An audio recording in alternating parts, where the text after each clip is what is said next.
എന്താടാ ജീവിതത്തിൽ പുതിയ ചില വഴിത്തിരിവുകളൊക്കെ ഉണ്ടായിരുന്നു കേട്ടല്ലോ. അവളങ്ങ് പോയി അല്ലേ? അതന്വേഷിക്കാനാണോ വന്നത്? വന്ന കാര്യം ഞാൻ പറയാം. നിന്റെ തന്തയെ ഒന്ന് പുറത്തേക്ക് വിളിക്കുക. പേടിക്കണ്ട, ഇത്തവണ മോനെ പൊക്കാൻ വന്നതല്ല. എന്താ സാറേ പ്രശ്നം? പ്രശ്നം എന്താണെന്നോ? അത് ശരി, മാൻ മിസ്സിംഗ് കേസിൽ പരാതി കൊടുത്തിട്ട് ആളെ തിരിച്ചു കിട്ടിയപ്പോ എന്താണ് പ്രശ്നമെന്നോ? 2-3 ദിവസം മൂപ്പിന്ന് അബ്സ്കോണ്ടിങ് ആയിരുന്നല്ലോ. എവിടെയായിരുന്നു, ആരുടെ കസ്റ്റഡിയിലായിരുന്നു എന്നൊക്കെ അറിയണ്ടേ? മാഷെ പോലെ അവാർഡൊക്കെ കിട്ടിയ ഒരു വലിയ മനുഷ്യന് ഇങ്ങനെയൊക്കെ സംഭവിക്കാമെങ്കിൽ നാളെ ആർക്കും സംഭവിക്കാലോ. അത് സംഭവിക്കില്ല എന്ന് ഉറപ്പുവരുത്തേണ്ടത് പോലീസിന്റെ ജോലിയല്ലേ. അതുകൊണ്ട് മാഷെ, താൻ ഇങ്ങോട്ടൊന്ന് നീങ്ങി നിൽക്ക്, എന്നിട്ട് ചോദിക്കുന്നതിന് ഉത്തരം പറ. സാറേ, മാഷക്ക് ശരിക്കും സുഖമായിട്ടില്ല. അങ്ങനെയല്ലല്ലോ അറിഞ്ഞത്. മകന്റെ കൂടെ പലയിടങ്ങളിലേക്കും യാത്രയൊക്കെ തുടങ്ങിയതാണല്ലോ. സാറേ, അച്ഛൻ ആ ദിവസങ്ങളിൽ എന്ത് സംഭവിച്ചെന്ന് ഒരു ഓർമ്മയില്ല. ഓർമ്മ വരുമ്പോ സ്റ്റേഷനിൽ വന്ന് ഡീറ്റെയിൽഡ് ആയിട്ട് മൊഴിയെന്നോളാം. അതോ കടത്തിക്കൊണ്ടുപോയി ഒളിപ്പിച്ചു വെച്ച ആളെ കണ്ടുപിടിച്ച് അച്ഛനും മകനും കൂടി നേരിട്ടങ്ങ് പെരുമാറാന്ന് വിചാരിച്ചാണോടാ? അപ്പൊ സാറിന് ആ പേടിയുണ്ട് അല്ലെ? കടത്തിക്കൊണ്ടുപോയി ഒളിവിൽ വെച്ചതാണെന്ന് സാറ് കണ്ടെത്തിയെന്ന് സാറ്. എന്നാ പിന്നെ അത് ആരാണെന്ന് കൂടി കണ്ടെത്തിയ ഞങ്ങൾക്കും കൂടി അറിയാലോ സാറേ. സാർ എന്തായാലും അന്വേഷിക്കുന്നുണ്ടല്ലോ. ഞങ്ങളുടേതായ രീതിയിൽ ഞങ്ങളും അന്വേഷിക്കുന്നുണ്ട്. വിവരം കിട്ടി അറിയിക്കാം.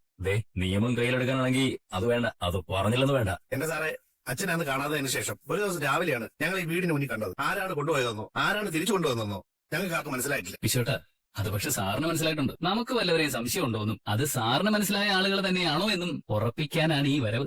മതി, നിർത്ത്. പോലീസിന്റെ അടുത്ത് വേഷം കെടുത്താൽ നിനക്കറിയാവല്ലോ.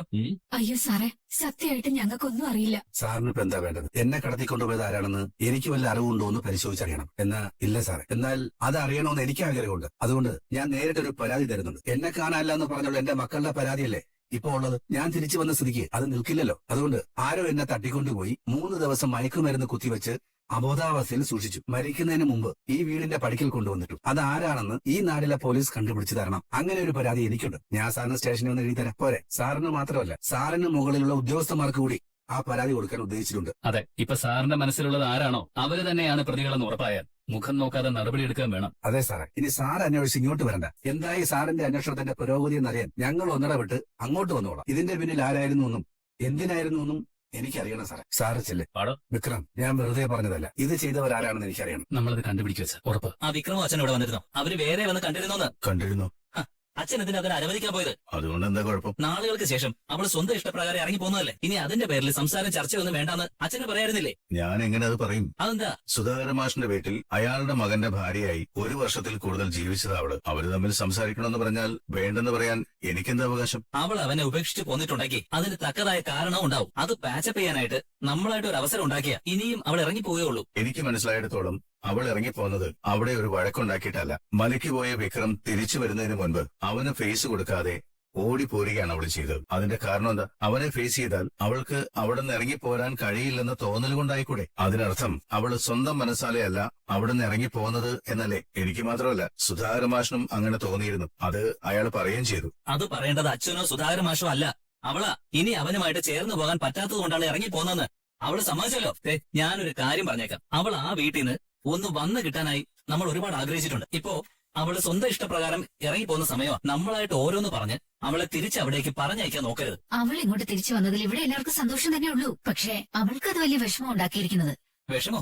ആ, ഏതു നേരവും മുറി അടച്ചിരിപ്പാ. ആരോട് സംസാരിക്കുന്നുമില്ല. എപ്പോഴും ഒരേ ചിന്ത. അങ്ങനെ ഇരിക്കുന്നവൾ ഓഫീസിൽ പോവോ? അത് കൃത്യമായിട്ട് അവൾ ചെയ്യുന്നുണ്ടല്ലോ. ഓഫീസിൽ പോകുന്നുണ്ട്, കോടതിയിൽ ഹാജരാവുന്നുണ്ട്. അപ്പൊ നിങ്ങൾ വിചാരിക്കുന്നത്ര ഡിപ്രഷനോ ദുഃഖമൊന്നും അവൾക്കില്ല. നിങ്ങളായിട്ട് അവൾക്ക് സങ്കടം വരുത്താതിരുന്നാ മതി. ശ്രീകാന്തേ, അവള് മനസ്സുകൊണ്ട് പൂർണ്ണമായി അവനെ ഉപേക്ഷിക്കുമെന്നും നമ്മൾ പറയുന്ന ബന്ധത്തിന് തയ്യാറാവുമെന്നും നീ കരുതുന്നുണ്ടോ? ഇപ്പൊ അച്ഛനും അതിൽ സംശയമായോ? എന്തോ എന്റെ മനസ്സിൽ ചില സംശയങ്ങൾ തോന്നുന്നുണ്ട്. ആ കാര്യത്തിൽ അച്ഛൻ പേടിക്കണ്ട. അതെങ്ങനെ വേണമെന്ന് എനിക്കറിയാം. ആ ശ്രീനിവാസന്റെ കൂടെയാണല്ലോ അവനിപ്പോഴും. ഈ ഇലക്ഷൻ തീരുമ്പോഴേക്കും ഏതെങ്കിലും ഒരു കേസിൽ അവനകത്താവും. അതിനുള്ള പണികള് എനിക്കറിയാം. ശ്രീകാന്തെ, അനാവശ്യ കാര്യങ്ങൾക്കൊന്നും നീ നിൽക്കണ്ട. അമ്മയൊന്നും ഉണ്ടായിരുന്നേ. അവനകത്തായ അവള് സ്വാഭാവികമായും നമ്മൾ പറയുന്നത് അനുസരിച്ചോളും. തൽക്കാലം അവനെ അവന്റെ വീട്ടുകാരും ഇങ്ങോട്ട് അടുപ്പിക്കാതെ നിങ്ങൾ നോക്കിയാൽ മതി. നിന്റെ വാക്കുകൾ കേൾക്കുമ്പോ നീ എന്തോ പ്ലാൻ ചെയ്ത് മുന്നോട്ട് പോകുന്ന പോലെ ഉണ്ടല്ലോ. എന്ത് പ്ലാനാച്ചാ? ശ്രീകാന്തേ, വഴിവിട്ട ഒരു കാര്യത്തിനും നീ മുതിരാൻ നിൽക്കണ്ട. നീ എന്തെങ്കിലും ചെയ്തിട്ടാണ് വിക്രമനെ പോലീസ് അറസ്റ്റ് ചെയ്യാനും അകത്താക്കാനും പോകുന്നതെങ്കിൽ ഇലക്ഷൻ സമയമാണ്. ആളുകൾ അറിഞ്ഞാൽ മൊത്തം കാര്യങ്ങൾ തിരിച്ചടിക്കും. അച്ഛൻ എന്നു മുതലേ ഇങ്ങനെ മാറി തുടങ്ങിയത്? ഒരിക്കൽ അവനെ കാപ്പ ചുമത്തി അകത്തിടണമെന്ന് ആഗ്രഹിച്ച ആളായിരുന്നല്ലോ. ആ കാലമൊക്കെ കഴിഞ്ഞില്ലേ ശ്രീകാന്തേ? അതിനുശേഷം അവനും വേദയും തമ്മിലുള്ള ബന്ധം കൂടുതൽ അടുക്കുകയല്ലേ ചെയ്തത്? എന്തിന്? അവനെ അകത്താക്കാൻ വേണ്ടി നീ എന്തൊക്കെ ചെയ്തു? അതൊക്കെ അവള് തന്നെ പൊളിച്ചടുക്കിയില്ലേ? അവനെതിരെ മാത്രമല്ല, ആ കുടുംബത്തെ കൊടുക്കാൻ ശ്രമിച്ചപ്പോഴും അവള് തന്നെയല്ലേ നിനക്കെതിരെ കോടതിയിൽ ഫൈറ്റ് ചെയ്ത്? അതുകൊണ്ട് ഇപ്പൊ അവൾ ഇങ്ങോട്ട് വന്നു കരുതി അവള് മനസ്സുകൊണ്ട് വിക്രമനെതിരാണെന്ന് നീ വിചാരിക്കുന്നുണ്ടോ? അവനെതിരെ എന്തെങ്കിലും ചെയ്യാൻ നീ ശ്രമിച്ചു നോക്ക്. അവളുടെ സ്വഭാവം മാറുന്നത് കാണാം. അപ്പൊ അച്ഛൻ പറയുന്നത് അവളെ അവളുടെ ഇഷ്ടത്തിന് വിടണമെന്നാണോ? അവൾക്ക് ഇടയ്ക്ക് വന്ന് നിൽക്കാനുള്ള വെക്കേഷൻ ഹോമായി ഈ വീട് മാറണമെന്നാണോ പറയുന്നത്? ഈ വീട്ടിൽ അവളോട് വരണമെന്ന് പറയാൻ എനിക്കോ നിനക്കോ അവകാശമില്ലാത്തിടത്തോളം കാലം അങ്ങനെ കരുതേണ്ടി വരും. നിങ്ങൾക്ക് എല്ലാവർക്കും തലയ്ക്ക് വെളിവില്ലാതായിരിക്കുക. ശ്രീകാന്തേ, അച്ഛൻ എന്ത് സ്റ്റാൻഡ് വേണമെങ്കിലും എടുത്തോളൂ.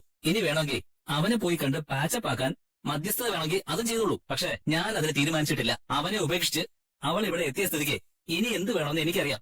ശ്രീയേട്ടാ എങ്ങോട്ടാ പോകുന്ന? കഴിക്കുന്നില്ലേ? നീ ചൂടായി ഇറങ്ങിപ്പോരേണ്ടിയിരുന്നില്ല. അച്ഛന്റെ വാക്ക് കേട്ടപ്പോ ദേഷ്യം വന്നുപോയി. ഇത്രയും കാലം അവള് ചെയ്തതൊക്കെ അച്ഛൻ പെട്ടെന്നൊരു നിമിഷം കൊണ്ട് മറന്നുപോയതുപോലെ. അച്ഛനല്ലേ, അതങ്ങനെ വരൂ. നാളെ നിന്റെ കുഞ്ഞ് വലുതായി നിനക്കിഷ്ടമില്ലാത്ത എന്തെങ്കിലും ചെയ്താൽ അത് മറക്കാനും പൊറുക്കാനുമാണ് നിനക്ക് തോന്നുക. സ്വന്തം ചോരല്ലടാ. ഇക്കണക്കിനാണെങ്കിൽ കുറച്ചു കഴിഞ്ഞാൽ അവള് ഇങ്ങനെ ഒരു വർഷക്കാലം അവന്റെ കൂടെ ആ വീട്ടിൽ കഴിഞ്ഞ കാര്യവും അച്ഛൻ മറക്കും.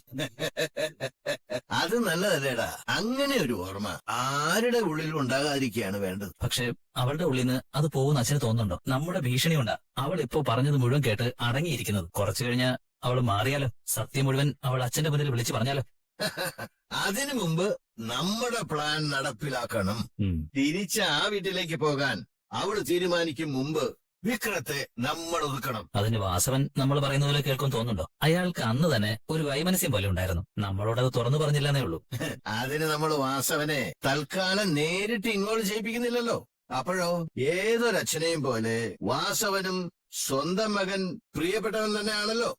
അവനെ ഇല്ലാതാക്കിയത് വിക്രമാണെന്ന് മനസ്സിലാക്കിയാൽ അയാൾ അടങ്ങിയിരിക്കുവോ? വിക്രത്തെ അയാൾ പിന്നെ ജീവിക്കാൻ വിടുമെന്ന് തോന്നുന്നുണ്ടോ? നമ്മൾ വെറുതെ കൈയും കെട്ടിയിരുന്ന് നടക്കാൻ പോകുന്ന ഷോ കണ്ടാ മാത്രം മതി. എനിക്കൊന്നും മനസ്സിലായില്ല. രണ്ട് പാർട്ടിക്കാര് തമ്മിൽ നടക്കുന്ന ഒരു കശപിശ. അതിന്റെ മറവിൽ വാസവന്റെ മകനെ വിക്രം കൊലപ്പെടുത്തുകയാണ്. അതറിഞ്ഞാൽ വാസവൻ വെറുതെ ഇരിക്കുവോ? വിക്രോ?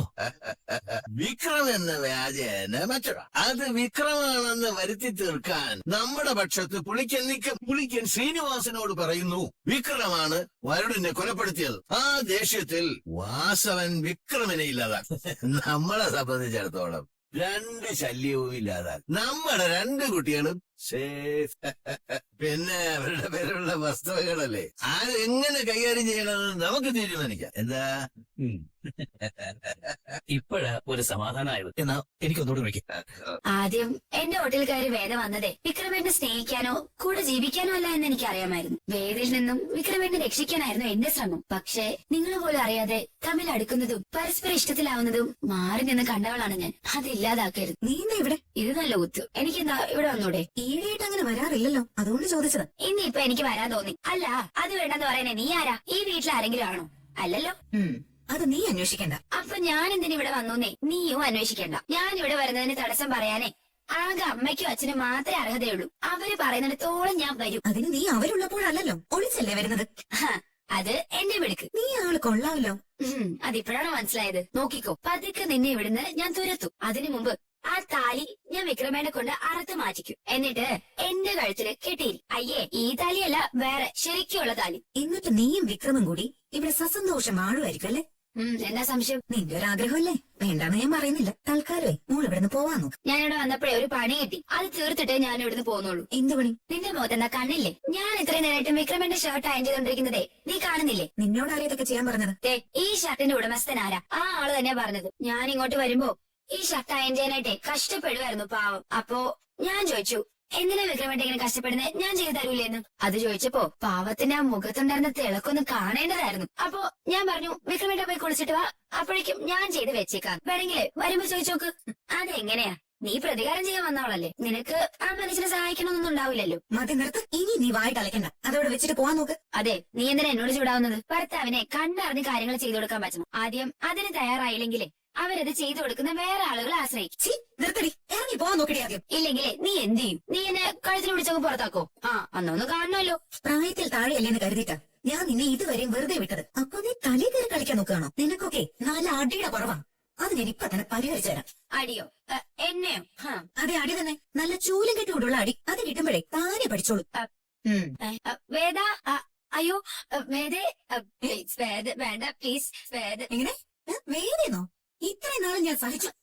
ചേച്ചി വിളിക്കടി. നിന്നെ ഇന്ന് ഞാൻ അയ്യോ ഓട്ടോ ഓടിച്ച് തഴമിച്ച് കൈയാണിത്. നിന്റെ ബാഗിലാണ് ഇവിടെ ഉള്ളത്. ഇങ്ങോട്ട് വാടി. നിന്നെ നീ എന്താ പറഞ്ഞത്? വിക്രമിന്റെ കാര്യം ഞാൻ നോക്കില്ല, നീ നോക്കും അല്ലേ? നീ അത്രയ്ക്കായോടി? വേദേച്ചി വേണ്ട. വേദനിച്ച് വരുന്നുണ്ട്. അയ്യോ ദേ ഇവള് നീ ഇതുവരെ പോയില്ലേ? വിക്രം ഇവളോട് ഷർട്ട് അയൺ ചെയ്യാൻ പറഞ്ഞോ? എന്തിന്? ഞാൻ അയൺ ചെയ്ത് മടക്കി വെച്ചപ്പോഴാണല്ലോ ഇവളിങ്ങോട്ട് വന്നത്. അല്ല ഇവളോട് പൊയ്ക്കോളാൻ പറഞ്ഞിട്ടാണല്ലോ ഞാൻ കുളിക്കാൻ പോയത്. അതെ ഞാൻ നോക്കിയപ്പോഴേ ഷർട്ട് മര്യാദയ്ക്ക് അയണൊന്നും ചെയ്തിട്ടില്ലായിരുന്നു. നിറയെ ചുളിവുകളായിരുന്നു. അപ്പോ ശരിക്കും തേച്ച് വെക്കാന്ന് വിചാരിച്ചു. അത് തെറ്റാണോ? എടി, അന്ന് കൊള്ളാൻ പറഞ്ഞു. നോക്ക്. ചേട്ടാ, വെറുതെ ഇരിക്ക്. അതെ അവിടെ നിൽക്കാൻ. നീ അവളെ ചൂലെടുത്താണോ തല്ലിയത്? എന്തേ നിങ്ങൾക്ക് വേദനിച്ചോ? അതല്ല, അവളൊരു പാവ, അത്രേ ഉള്ളൂ. എന്നാ പിന്നെ അവൾക്കുള്ളത് ഞാൻ നിങ്ങൾക്ക് തരാം. ഈ വീട്ടിലേക്ക് വിളിച്ചു കയറ്റുന്നത് അതോടെ അവസാനിക്കുമല്ലോ. ഞാൻ വിളിച്ച് കയറ്റിയിട്ടൊന്നുമില്ല. വെറുതെ വരുന്ന പറയല്ലേ. നിങ്ങൾ ആദ്യം ചെയ്യും, അതിനപ്പുറം ചെയ്യും. എനിക്ക് അറിഞ്ഞൂടാ നിങ്ങളെ. ആവട്ടെ, എന്നാലും നിനക്ക് എന്താ പ്രശ്നം? എനിക്ക് നിന്നോട് പ്രേമൊന്നുമില്ല, ഇഷ്ടവുമില്ല. നീ എന്റെ ഭാര്യയായിട്ട് ജീവിക്കാനും പോകുന്നില്ല. പിന്നെ അവൾ ഇങ്ങോട്ട് വന്നാലും പോയാലും നിനക്ക് എന്താ പ്രശ്നം? അവളെ എന്തിനാ ഉപദ്രവിക്കാൻ പോകുന്നത്? അതിനെ ഒരു കാരണമുണ്ട്. എനിക്ക് നിങ്ങളെ ദ്രോഹിക്കണമെന്ന് വലിയ ആഗ്രഹമാണ്. അതുകൊണ്ട് നിങ്ങളുമായി ബന്ധപ്പെട്ട എല്ലാവരെയും ഞാനിങ്ങനെ ദ്രോഹിച്ചുകൊണ്ടേയിരിക്കും. എന്താ അവൾക്ക് കിട്ടിയതുപോലെ നിങ്ങൾക്ക് വേണോ? തരാൻ ഞാൻ. വിരഹമാണ് പ്രണയത്തെ ജ്വലിപ്പിക്കുന്നതെന്ന് അത് അനുഭവിച്ചറിഞ്ഞ ഇവരെയും പോലെ ഞാനും അറിഞ്ഞ ദിവസങ്ങളായിരുന്നു അത്. ഇലക്ഷൻ കഴിഞ്ഞാൽ പറഞ്ഞ വാക്ക് പാലിച്ച വിക്രം തിരിച്ചു വരുമെന്ന് എനിക്കറിയാമായിരുന്നു. എന്റെ സഹോദരന്റെ മുഖംമൂടി വലിച്ചു കീറാനായി ഞാനും കാത്തിരുന്നു. പ്രണയത്തിന്റെ ദേവൻ എന്നോട് പകരം വീട്ടിയത് മറ്റൊരു വിധമായിരുന്നു. വിക്രമിനെ നിങ്ങൾ നേരെ ചക്രവാണി സാറിന്റെ ഓഫീസിൽ എത്തിച്ചാൽ മതി. ബാക്കി ഞാൻ നോക്കിക്കോളാം.